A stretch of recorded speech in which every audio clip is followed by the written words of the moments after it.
Example 5 asks us to find the range of values of k such that the equation 25x squared minus 5 times k minus 1 x plus k plus 2 equals 0 has no real roots. So we have a quadratic equation where our parameters are not entirely known.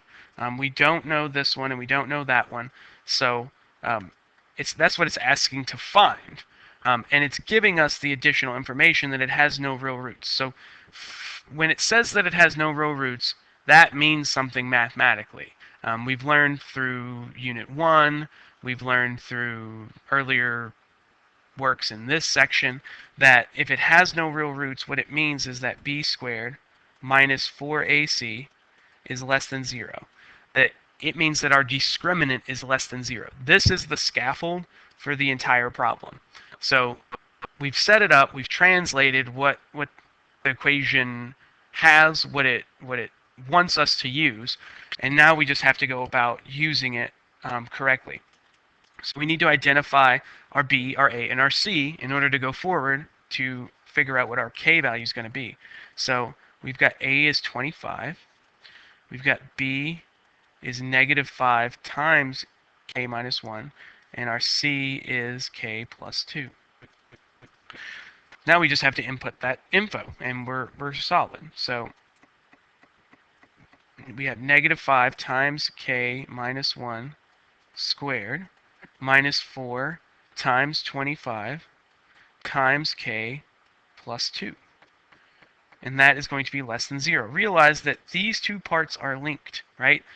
I'm not just writing stuff out because I think it's negative or positive. I know that the discriminant is negative, and I need to make sure that I write that every time. Because one slip up with switching the sign is going to make your answer wrong. Now, this is a big ugly mess that we have to simplify before we can say anything from it. So I'm going to drop this down, and we're going to work from this point on. So let's work to simplify. Now, when we square something with multiple factors, the square has to go to both factors. So this is going to become 25 times k minus 1 squared. All right, we're going to have negative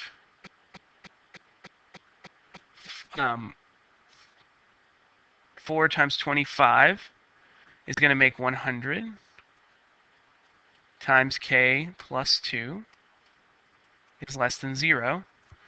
Now, one thing that you can see, and you don't always have to do, but if you have a common factor, especially when you have an equation or an inequality regardless, if you have a common factor amongst all of your terms, and that includes this other side as well, then we can divide that out and make things easier on us.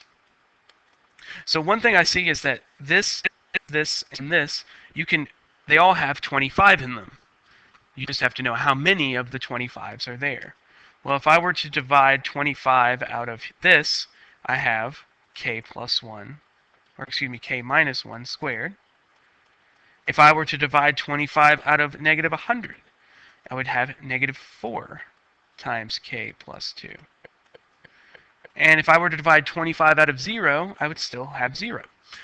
Because I'm dividing by a positive number, it doesn't affect my inequality at all.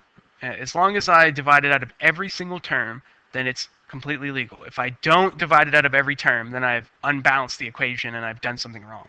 But since I divided it out of everything, I'm okay to go on. Now, I need to continuously work. I need to go and simplify this. So k minus 1 squared is k squared minus 2k plus 1. My second part here, negative 4 times k makes negative 4k. Negative 4 times 2 makes negative 8. And that will be less than 0. And now I can finally put it into my simplified standard form. So I'm going to have k squared.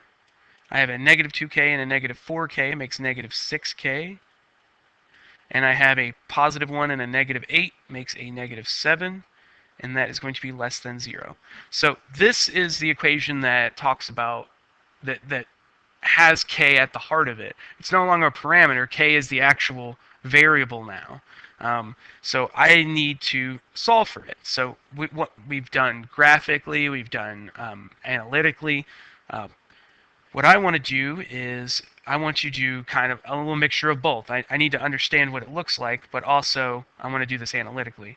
Well, this is a positive k squared out front, so that means that my graph is either going to do one of these three things. Right? It's either going to touch 0 times, once, or twice. And that's going to be important because we're talking about it being less than 0. Only one of these graphs has anything where it's less than 0, and that's the one that has two answers to it.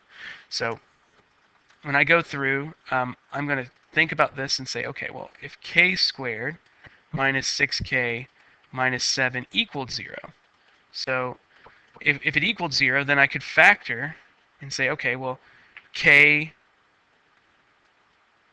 and my k, I have my k, then that is, if I'm looking for my extra factors, I can see that I'm going to have a negative 7 and a positive 1. So in this case, I know that k is going to be 7, and k is going to be negative 1. So if I think back, it's going to be more like this graph, but I'm going to make this a little better. So if I know that I have negative 1 and I know I have 7, my graph is going to do something like this. The only places where my graph is less than 0 is going to be right here, between negative 1 and 7. So my answers are going to be